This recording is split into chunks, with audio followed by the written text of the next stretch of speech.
রাজুয়া গ্রামে বিস্ফোরণের ঘটনায় নাম উঠে আসছে যার, তার নাম হচ্ছে তুফান চৌধুরী। কে এই তুফান চৌধুরী?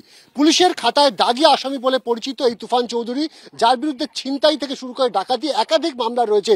শুধুমাত্র তাই নয়, দিন দশেক আগেও সে কিন্তু জেল থেকে ছাড়া পায় এবং তারপর ফের নতুন করে কিন্তু এখানে বোমা বাঁধার কাজ করেছিল। এবং এই বোমা বাঁধার কাজ কেন?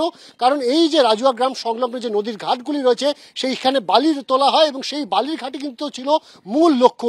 শুধু কি এই তুফান চৌধুরী তা কিন্তু নয়, পুলিশের তথ্যে বা এখনো পর্যন্ত তদন্তে যেটা জানা যাচ্ছে যে এই তুফান চৌধুরীর পাশাপাশি কিন্তু জঙ্গল শেখ, তার নামও কিন্তু উঠে আসছে। কে জঙ্গল শেখ?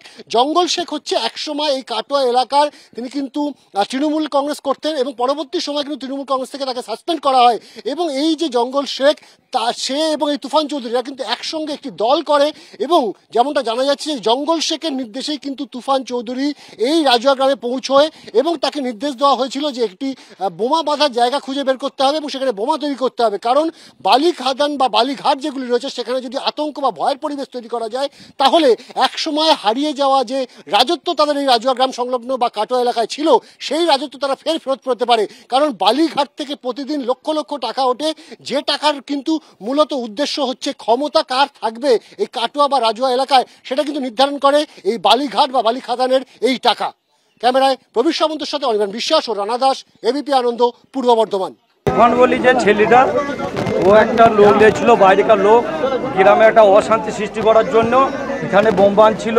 একটা বোম বিস্ফোরণ হয়, একজনের মৃত্যু হয়, আর বাকি 3-4 জন যারা ছিল তারা পালিয়ে গেছে। পিস্তল না কি পেয়েছিল, টাকা চুরি করতে গিয়ে একবার কেসও খেয়েছিল। অর্থাৎ বুঝতেই পারছেন যে তুফান চৌধুরী এই বোমা বিস্ফোরণে অর্থাৎ এই বিস্ফোরণের ঘটনায় আহত হয়ে হাসপাতালে চিকিৎসাধীন, তার বিরুদ্ধে একের পর এক অভিযোগ বহিরাগত এনে গ্রামে ঢুকিয়ে অশান্তির ছক্কস্ত এই তুফান চৌধুরী। আর এই কাটোয়ার ঘটনায় বালি দখলের রক্তাক্ত লড়াই, অর্থাৎ এই যে বোমা বাঁধার কাজ, এর পেছনে রয়েছে বালি খাদানের ক্ষমতা কার হাতে থাকবে সেই তথ্য সামনে আসছে।